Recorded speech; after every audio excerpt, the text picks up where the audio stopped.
Okay, everybody, I'm going to attempt to run through this presentation as if I was in class in front of you, and you are going to take notes and provide discussion amongst yourselves as if you guys were involved in this presentation also. For starters, you will find and manage back a copy of the skeleton notes for this presentation. The skeleton notes are called China under Mao Zedong, Chaos, Stability, and Oppression. You can find them in ManageBack. Have them out and open during this screen cast so that you're able to pause and fill the notes accordingly. You can either listen to this all as a class, which would be weird because I feel like you all would be laughing at me, or you can partner up and listen to it together. Or honestly, if you're just interested in working alone on this activity, you can put your headphones in and listen to this presentation by yourself and stop and fill your notes out as we go along. Okay, so this is set up to be a very brief presentation as a way to just look over how Mao ruled the whole country of China, okay, for about an almost 30-year period, give or take. He came in 48, 49, and he died in 76. So I'll let you all do the math for what 76 minus 48 is. But here we go. Okay, so our first section here, I just need to do a brief recap of the real issue that caused the Civil War and that essentially set up for Mao to come into China. I've already given you these notes because this is an overview of what we've already done for the first half of this unit on the Chinese Civil War. So you'll notice on your skeleton notes that this section is filled in red. But in essence, once war with Japan was over and they surrendered because the A bomb was dropped on them twice, remember it took two A bombs and the Russians invading the Japanese islands for them to surrender by 45. As we can remember from the Civil War, this is what caused the CCP and the Nationalist GMD to start fighting again. Both of them wanted to take back over the power vacuum that happened when Japan lost the war and left China and all of the territories from Manchuria in the northeast all the way down through Hong Kong along that eastern coast. All that territory the Japanese had gobbled up between 31 and 37 and then, 37 and then 45 was now free for a ruler. And this is what got the CCP and the GMD fighting again over this territory, therefore reinstating their civil war. We also know that the Soviet Union and the United States was involved in this now proxy war as a part of the Cold War. This was a way for the Soviets and Americans to vie for position and power amongst each other. The Soviet Union assisted the CCP financially, and the Americans assisted the GMDs financially. Okay. America supporting the Chinese, or hold on, nationalist. We also remember that the GMD was not extremely popular with the Chinese people. They viewed General Jiang as not caring about their needs. When the Japanese invaded China in 1931 in Manchuria, they felt that General Jiang, here in this nice photo, wasn't necessarily eager to stop the Japanese from invading China. He'd rather give the Japanese some territory than to hold on to it. And also the conditions of the Chinese people during the Civil War was atrocious, and the GMB soldiers didn't really contribute to that. So we know that the Chinese people were not very happy with the GMD, and the GMD by default was not very popular with quote unquote the people. The government or the political party that had the support of quote unquote the people was Mao and the CCP. Okay, so in this sense, the people of China saw the GMD as a puppet government, and they saw Mao as the real deal, being supported by another communist country with the Soviet Union. So Mao wins the Chinese Civil War. Mao and the CCP win the Chinese Civil War.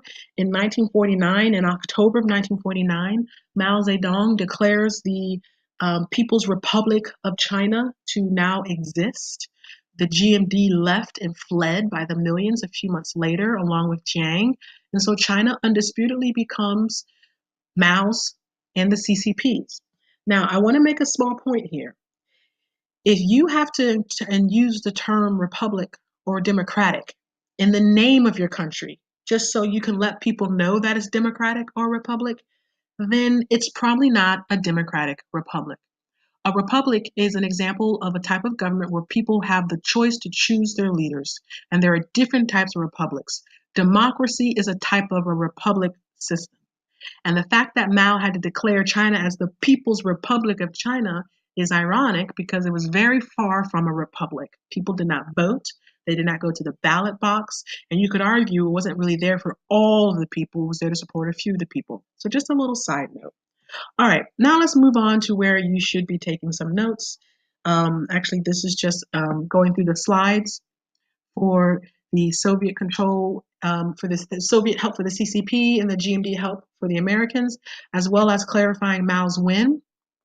This is him giving his October 1949 speech that put the PRC, the People's Republic of China, into effect and solidified him as a leader of the country. Okay, so now what? Okay, and yes, this is the face that Mao probably made. He's the leader. He's been fighting a war for over 10, 15 years to become leader. Now, what should he do? How does he start to rule and govern China? So this is an overview of about 5 steps that Mao went through to control and keep control of China. And we're going to break down and look at several of these over the next few weeks. First, he has to stabilize and restore. After war, during war, there's chaos, there's anarchy. And once that war is over, Mao, as the leader, has to bring about calm and stability and start restoring life to the way it was or to a better way. That's what people are looking for him. Remember, an authoritarian leader, they have to produce immediately. Lenin offering bread, bread, peace, and land to this Russian people after the Bolshevik Revolution, and he came in immediately to offer these things. Mao had to do the same for the Chinese people.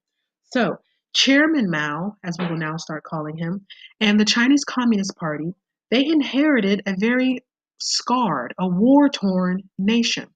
It was in political disarray. Millions of the people had left and fled because they didn't believe politically what the CCP stood for. There was a capitalist system that had been set up and created a very small elite landowning class. They were confused now about what was going to happen since the GMD left. The millions and millions of peasants were now also wondering about this new communist ideology that Mao had been preaching for about a decade. How's that going to affect their lives? And then there's hyperinflation. The black market is rampant with people overselling products. There was disarray and instability, and it was up to Mao and the CCP to restore China to a stable society. So Mao needed a model.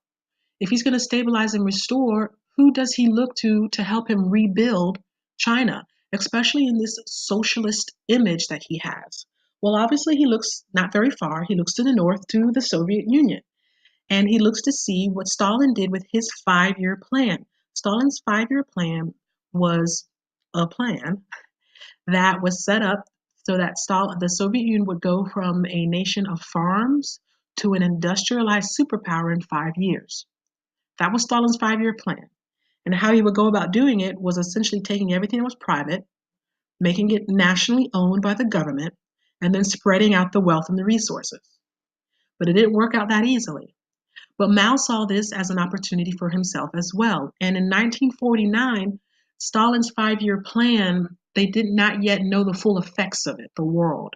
So it looked great on paper. So there's 3 things that Mao needed to do to stabilize and restore Chinese society following the model of the Soviets. Number 1, he had to redistribute the land. That means take things that were privately owned. The government owns it, and then the government divides it up amongst the people. So I'm making this up. Let's say someone owns 100 acres. Someone owns 100 acres of land.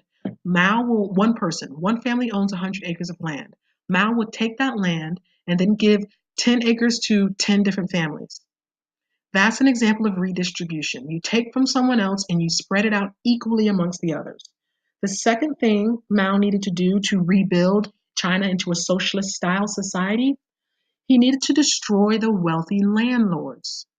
You can't redistribute the land if they're still controlled by powerful landlords.